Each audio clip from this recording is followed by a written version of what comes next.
Guys, so welcome back to my channel again.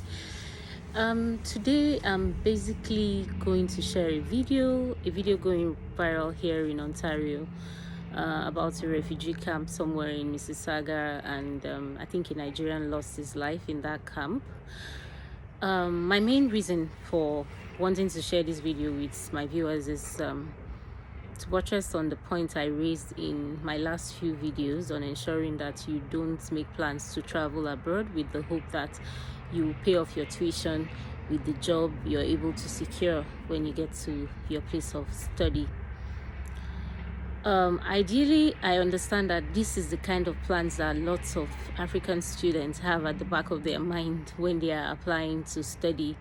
Most of them just hustle to get at least half of their tuition with the hope that when they move out or when they get to maybe the UK or Canada or US, whatever jobs they're able to secure, they will then use those whatever they get from those jobs to pay off their tuition. And I said in that video that that's a very unrealistic plan, because what you're going to earn as a student, first of all, would only be able to sustain you, put a roof over your head, and probably just feed you. But adding tuition to that hustle, it's usually a hassle for everyone. Honestly, it's going to get you into depression or put you in a strain that you may not get out of on time. I felt really bad when I watched this video. I don't know if the person who died is a student or not, but this is the case, or these are cases lots of students find themselves when they don't make adequate plans. If you're coming abroad to study, besides having at least 90% of your tuition, as I always say, you should have at least $3,000, £3,000, depending on the destination you're going to study. You should have at least 3,000 in your pocket. Reason is, when you get to your place of study, nobody's going to give you accommodation for free. I mean, even if you have family members, friends, please have your own funds. I mean, you don't plan to stay with your friends for too long. If they give you a soft landing for a week or two, you should secure an accommodation for yourself. And getting either a shared accommodation, you should be thinking of spending from £500 or from from £500 or $500. And if you take out $500 from the 3,000 I said you should keep as a budget for your soft landing, what will be left? You're going to probably buy a mattress, because not all accommodations come with house equipment, come with house furniture for you to land on. Most times, even if it comes with furniture, you want to put one or two things together that will make you feel comfortable. How are you going to afford that if you don't get a job immediately?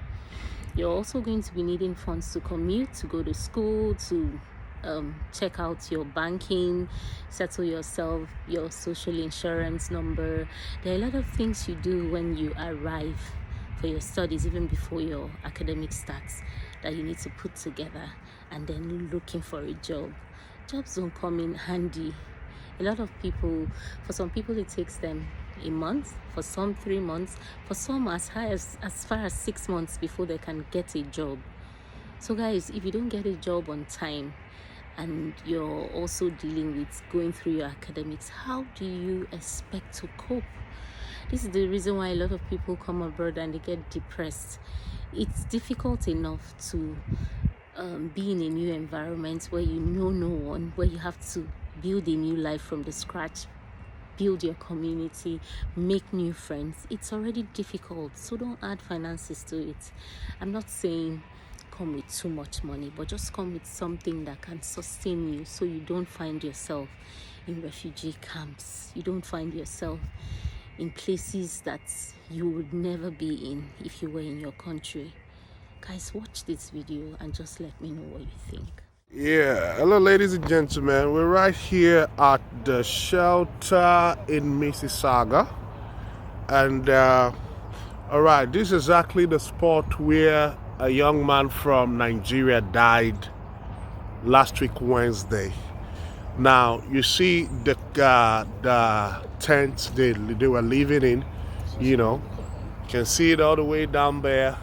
and you just begin to imagine how are people expected to survive in this horrible condition with the current state of the weather. With the cold out here, I can tell you, we can't even, some of us can't even stand 30 minutes outside of this cold, but yet human beings like you and I are living on these tents in these horrible conditions. I think it's about time that the African community come together and make our voices heard about this. So guys, I'm not sure what you think about the video. That's for real. Those are camps where people actually find themselves in, probably as a result of inadequate plans when you're relocating from your country. It's cold enough. I'm just outside doing this video because I was just I just needed some fresh air, but otherwise it's really cold. It's like 2 degrees today. So I'm wondering how these people cope when the weather gets even worse than it is. Why wouldn't people lose their lives? I mean, we don't have this kind of weather in our country. So you now finding yourself coping with living in tents in this weather, in a deplorable state as that. No one wants to leave their comfort zone to live in refugee camps. If you can afford to take yourself out of your country to another country in the name of studies, do whatever it takes to make sure that you make sustainable plans for at least 3 months, and then hopefully whatever you get, maybe a job, then you could start paying off some little bills from the job. But don't just honestly guys, I don't wish what some migrants are going through in Canada. I really do not wish it for anyone, and that's the reason why I'm making a lot of emphasis. I've seen cases where my students get withdrawn from school because they are unable to complete their tuition fee payment, and these are students who invariably actually get these jobs, but whatever they were earning from the job needs to keep them alive before they think of paying tuition. And maybe towards the end of your program you're being withdrawn. I mean, think about the expenses, think about the money you must have invested, and then at the end of the day you're not able to achieve what you paid for. I'm not sharing this information to discourage anyone or to dissuade you from your study plans. My main aim for sharing this video is just to enable you prepare adequately.